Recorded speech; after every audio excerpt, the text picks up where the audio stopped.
Hi hello welcome back to triple vlogs. అందరూ బాగున్నారా అండి? టుడే మన రెసిపీ వచ్చేసి డ్రై ఫ్రూట్స్ లడ్డు అండి. ఎలా ప్రిపేర్ చేసుకోవాలో చూద్దాం.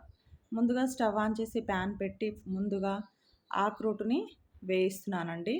ఇలా 1 బై 1 డ్రై ఫ్రూట్స్ అన్నిటినీ వేయిస్తానండి. వేయించి చేస్తే చాలా బాగుంటుంది. అందులో ఎటువంటి నెయ్యి కానీ ఆయిల్ కానీ అవసరం లేదండి. ఉట్టి ప్యాన్ మీదనే మనం ఒక్కొక్కటి 1 బై 1 వేయించుకోవాలి. ఆక్రూట్ కంప్లీట్ అయ్యాక నెక్స్ట్ కాజు అండి. కాజుని కూడా ఒక 2 మినిట్స్ లో ఫ్లేమ్లో ఇలా వేయించాలండి. వేయిస్తే చాలా టేస్ట్ వస్తుంది. నెక్స్ట్ మన బాదం అండి. బాదంని కూడా వేయించుకోవాలి.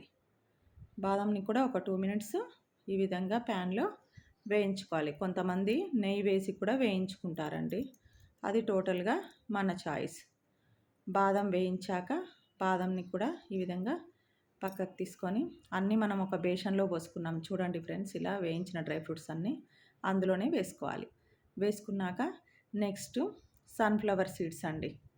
సన్ఫ్లవర్ సీడ్స్ని వేయించుకొని వాటిని కూడా కాసేపు వేయించి అందులోకి తీసుకోవాలి. నెక్స్ట్ పంప్కిన్ సీడ్స్ అండి. సన్ఫ్లవర్ సీడ్స్ అయిపోయాక పంప్కిన్ సీడ్స్ని కూడా ఈ విధంగా వేయించాలి.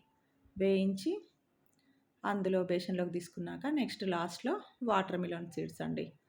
వాటర్ మిలన్ సీడ్స్ని కూడా ఇలా ఒక 2 మినిట్స్ వేయించుకోవాలి. వేయించుకున్నాక నెక్స్ట్ మనం పిస్తా అండి.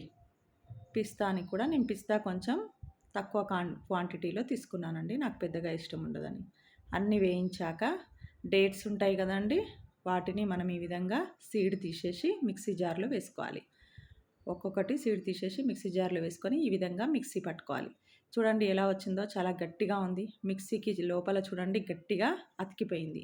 ఈ విధంగా మిక్సీ పట్టిన డేట్స్ని మనం తీసి ఆ వేయించిన డ్రై ఫ్రూట్స్ బేసన్లో వేసుకోవాలి. వేసుకున్నాక చుట్టూ మిక్సీకి గట్టిగా పట్టింది కదండి, అది రావడం కోసం కొన్ని డ్రై ఫ్రూట్స్ని మనం అందులో వేసుకొని మిక్సీ పడితే ఆ విధంగా పొడి వస్తుంది. చుట్టూ అంటుకున్నది కూడా మనకి ఈజీగా వస్తుంది. కొద్దిగా నెయ్యి కూడా వేసుకున్నామండి ఇందాక మనం. ఈ విధంగా ఈ పొడి ఇట్లా పట్టాల్సిన అవసరం లేదండి. నేను మిక్సీ జార్కి పట్టింది రావడం కోసం అలా పట్టాను అంతే.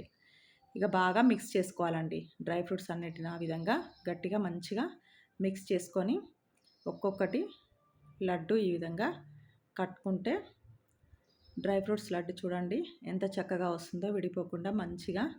కొంతమంది ఇవన్నీ మిక్సీ పట్టి చేస్తారండి. అట్లా డ్రై ఫ్రూట్స్ లడ్డు అంత టేస్ట్ రాదు, మనకు తిన్న ఫీల్ కూడా ఉండదు.